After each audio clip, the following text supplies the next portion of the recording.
സ്ക്ലീറോഡെർമ എന്ന് പറഞ്ഞാൽ ഒരു ഓട്ടോ ഇമ്മ്യൂൺ ഡിസീസാണ്. അത് ചർമ്മത്തെയാണ് പ്രധാനമായിട്ട് ബാധിക്കുക. പക്ഷേ ചർമ്മം കൂടാതെ പിന്നെ ഒരു പ്രധാനമായ ഓർഗൻ എഫക്റ്റ് ചെയ്യുന്നത് ലങ്സിനെയാണ്.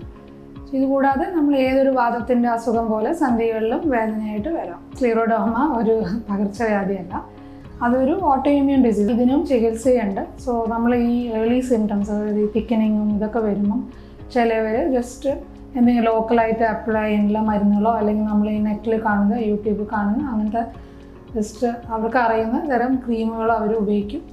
പക്ഷേ ഇത് മാറുന്നില്ല. അങ്ങനെയൊക്കെ കാണുമ്പോൾ ആക്ച്വലി ഇതിന് ബയോപ്സി ചെയ്ത് നോക്കാം. സ്കിൻ ബയോപ്സി എന്ന് പറയും. സോ ഇത് നമുക്ക് ക്ലിയർ ആയിട്ട് കണ്ടുപിടിക്കാനും പറ്റും. അതിന് രോഗസ്ഥിതിയും മരുന്ന് കുറയ്ക്കാനുള്ള മരുന്നുകളുമുണ്ട്. ചർമ്മത്തിൻ്റെ കട്ടി വരുന്നത് ഓഫ്കോഴ്സ് പേഷ്യൻറ്റിനെ സംബന്ധിച്ച് അതൊരു ബുദ്ധിമുട്ട് തന്നെയാണ്.